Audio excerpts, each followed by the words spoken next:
जब हम ईश्वर की धारणा का विश्लेषण करते हैं तो ईश्वर के विभिन्न गुण प्रस्फुटित होते हैं और ये गुण ईश्वर की भावना में ही होते हैं। इन गुणों की व्याख्या के बिना ईश्वर की पूर्ण व्याख्या अधूरी समझी जाती है। यहाँ हम ईश्वर के तात्विक गुणों की चर्चा करेंगे। अब प्रश्न ये उठता है कि इन गुणों का अस्तित्व ईश्वर में है या मानव में, जो ईश्वर की कल्पना करता है। हम इस प्रश्न के विभिन्न उत्तर पाते हैं।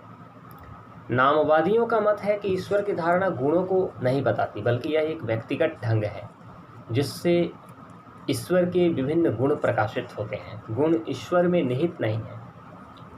रॉबर्ट हॉफ के अनुसार ईश्वर का आधार धार्मिक कल्पना है। सिलियर मेकर और कांट के अनुसार गुण ईश्वर के साथ विश्व के संबंध प्रकाशित करते हैं। ईश्वरीय गुण धार्मिक चेतना की मांग है। ये गुण धार्मिक अनुभूति को बल प्रदान करते हैं। अगर मुझसे पूछा जाए तो मैं कहूँगा ईश्वर मानव में निहित है। समाज में रहकर सामाजिक प्रथा की मांग के अनुसार वह ईश्वरीय कल्पना करता है। उपासक होने के नाते मानव ईश्वर में इन गुणों का आरोपण करता है और यदि वह गुण है तो मानव स्वभाव को खोल कर रख देता है। ईश्वरीय गुण मानव प्रवृत्ति को प्रकाशित करते हैं, अतः ईश्वर मानव मन में निहित है। ईश्वर के तात्विक गुणों की विवेचना करने पर हम 3 प्रधान तात्विक गुणों को पाते हैं और वे 3 तात्विक गुण हैं सर्वशक्तिमत्ता, सर्वव्यापकता और सर्वज्ञता। ईश्वर के इन तात्विक गुणों की हम विवेचना करेंगे। सर्वशक्तिमत्ता शब्द का इतिहास देखने से पता चलता है कि यह लैटिन शब्द ओमनी पोटेंस से निकला है, जिसका अर्थ सर्वशक्तिमान होता है। प्राचीन काल की ग्रीक जनता ने ईश्वर को सर्वशक्तिमान कहने में संकोच किया। इसका कारण ये था कि प्राचीन काल के लोगों ने अशुभ को एक शक्ति समझा है। ऐसी धारणा थी कि अशुभ ईश्वर को सीमित करता है, अतः ईश्वर को सर्वशक्तिमान नहीं कहा जा सकता। इतिहास साक्षी है कि मनुष्य ईश्वर को शक्ति के रूप में ग्रहण करता है। हर धर्म इस भावना पर आधारित है कि मानव जो नहीं कर सकता है वह ईश्वर कर सकता है। शक्तिहीन ईश्वर को ईश्वर कहना भूल है।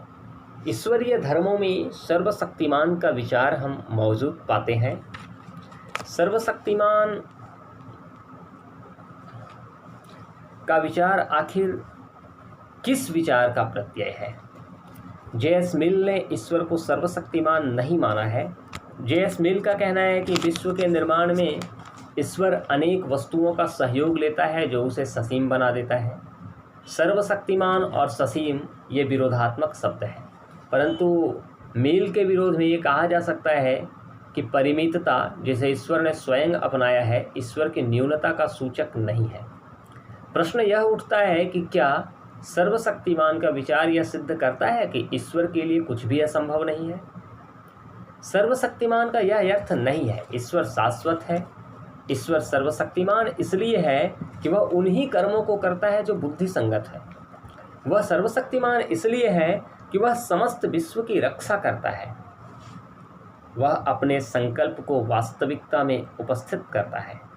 ईश्वर को सर्वशक्तिमान इसलिए कहा जाता है कि वह उन्हीं कार्यों को करता है जो उसके अन्य गुणों से संगति रखते हों। ईश्वर को सर्वशक्तिमान कहने पर एक कठिनाई उपस्थित होती है। संसार ईश्वर की कृति है, लेकिन यहाँ अशुभ फैला है। अगर ईश्वर सर्वशक्तिमान है तो उसने अशुभ से भरे हुए विश्व की रचना क्यों की? अशुभ की सर्वशक्तिमत्ता का ये अशुभ जो है, ये अशुभ ईश्वर की सर्वशक्तिमत्ता का खंडन करता है। हम यहाँ ये कह सकते हैं कि अशुभ की समस्या ईश्वर की सर्वशक्तिमत्ता का विरोध नहीं करता है। ईश्वर ने मानव को संकल्प स्वातंत्र्य प्रदान किया है।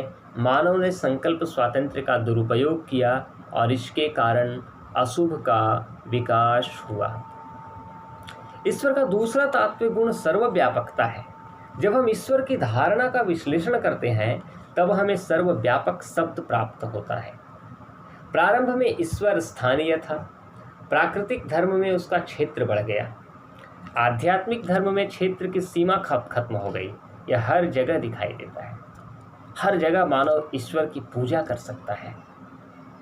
सर्वव्यापक का अर्थ है ईश्वर संपूर्ण विश्व में व्याप्त है, लेकिन ये कहना कि ईश्वर विश्व में व्याप्त है असंगत है। अध्यात्मवादियों का मानना है कि विश्व की सृष्टि ईश्वर ने की है। उसने संसार की रचना करके अनेक प्राणियों को जन्म दिया। इससे सिद्ध होता है कि दिक् का निर्माण, अन्य स्थान का निर्माण, स्पेस का निर्माण ईश्वर के बाद हुआ। अतः यह सोचना कि ईश्वर दिक् में व्याप्त है, देश में व्याप्त है, ईश्वर की पूर्वगामी सत्ता का खंडन करता है। पुनः विस्तार भूत का गुण है। ईश्वर भौतिक न होकर आध्यात्मिक सत्ता है, इसलिए ईश्वर में विस्तार नहीं हो सकता है। ईश्वर विश्व में उसी प्रकार व्याप्त है जिस प्रकार आत्मा शरीर में व्याप्त है। हम शरीर के किसी अंग को स्पर्श करके यह नहीं कह सकते कि यह आत्मा है। यद्यपि आत्मा समस्त शरीर में विद्यमान है, उसी प्रकार किसी वस्तु को देखकर ऐसा नहीं कह सकते कि वह ईश्वर है, हालांकि वह संपूर्ण संसार में व्याप्त है। ईश्वर समस्त विश्व का आधार है। धार्मिक भावना का विकास तभी होगा जब ईश्वर सर्वव्यापक होगा।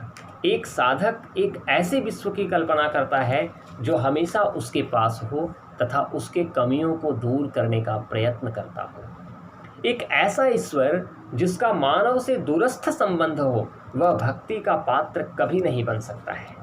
इसलिए कहा जा सकता है कि संसार के सुचारू संचालन के लिए ईश्वर को सर्वव्यापक स्वीकार करना आवश्यक है।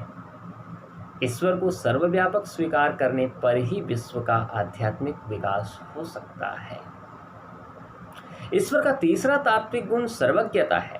जैसा कि शब्द से स्पष्ट होता है कि ईश्वर सब कुछ जानता है। सर्वज्ञता का मतलब है ईश्वर सब कुछ जानता है। सर्वज्ञ का अर्थ है सब कुछ जानने वाला। जब मानव किसी वस्तु को नहीं जानता है तो उसे अत्यंत दुख की अनुभूति होती है। इसलिए मानव ऐसा महसूस करता है कि ईश्वर सब कुछ जानता होगा। इस भावना को सार्थक बनाने के लिए ही ईश्वर पर सर्वज्ञता का आरोप किया जाता है।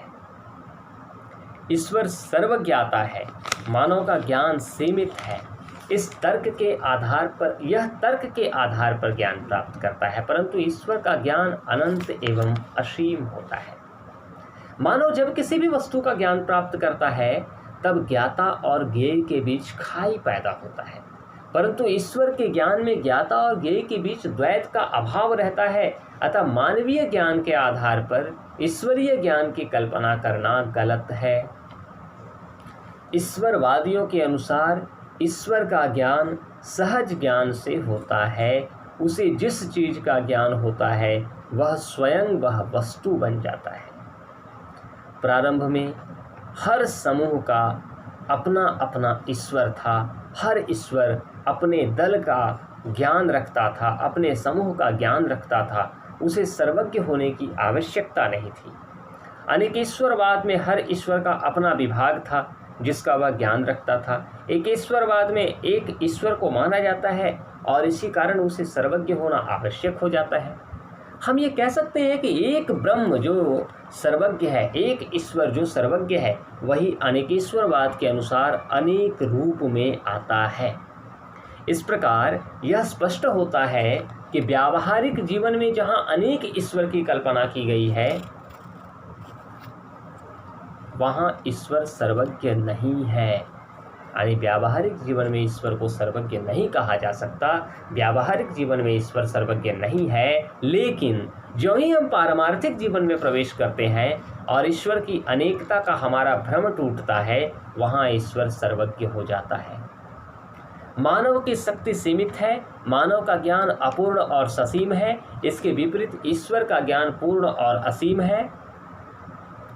अतः ये जो तीन गुण हैं, जिन तीन गुणों की चर्चा हमने की, सर्वशक्तिमत्ता, सर्वव्यापकता और सर्वज्ञता, ये तीनों गुण ईश्वर के महत्वपूर्ण तात्विक गुण हैं। इन तीनों के अतिरिक्त ईश्वर के दो और तात्विक गुण हैं, अनंतता और नित्यता।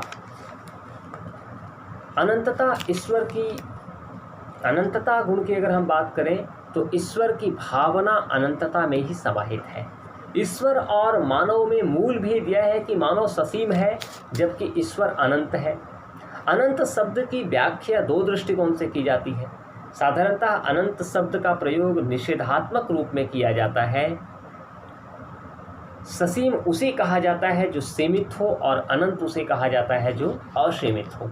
इस प्रकार के अनंत को परिमाणात्मक अनंत कहा जाता है। हेगल ने इसे अयथार्थ अनंत कहा है। इस अर्थ में ईश्वर को अनंत कहने पर उसके नैतिक और धार्मिक तत्वों का उन्मूलन हो जाता है।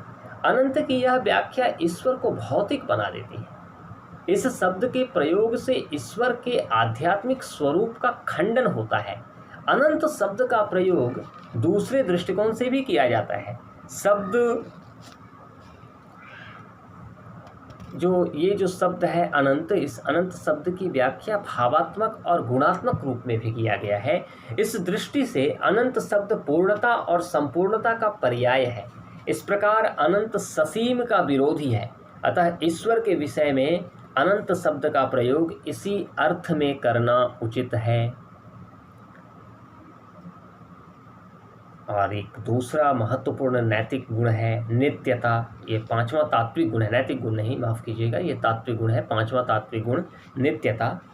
नित्यता भी ईश्वर का एक बहुत ही महत्वपूर्ण तात्विक गुण है। मनुष्य परिवर्तनशील और क्षणभंगुर है जबकि ईश्वर नित्य और अपरिवर्तनशील है। अनित्य ईश्वर धर्म का केंद्र नहीं हो सकता है। नित्यता नामक धार्मिक गुण ईश्वरीय चेतना की उपज है। ईश्वर नित्य है क्योंकि वह कालातीत है। इस अर्थ में ईश्वर को नित्य समझना भ्रामक है। ईश्वर को कालातीत मान लेने पर वह काल में पाई जाने वाली सभी घटनाओं से तटस्थ हो जाता है। अगर ईश्वर कालातीत है तो उसका कालिक भक्त के साथ संबंध कैसे हुआ? ईश्वर को नित्य इसलिए कहा जाता है कि वह सभी कालों में सत्तावान है। हालांकि वह काल में रहता है लेकिन उस पर काल का कोई प्रभाव नहीं पड़ता है। ईश्वर को इसलिए भी नित्य कहा जाता है कि वह सभी मूल्यों का आधार है। ईश्वर में ही मूल्य निवास करते हैं और चूंकि मूल्य शाश्वत है इसलिए मूल्य का केंद्र ईश्वर भी नित्य है। ये जो 5 गुण हैं, ये गुण ईश्वर के बहुत ही महत्वपूर्ण तात्विक गुण हैं। यही गुण हैं जो ईश्वर को पूजनीय बनाते हैं।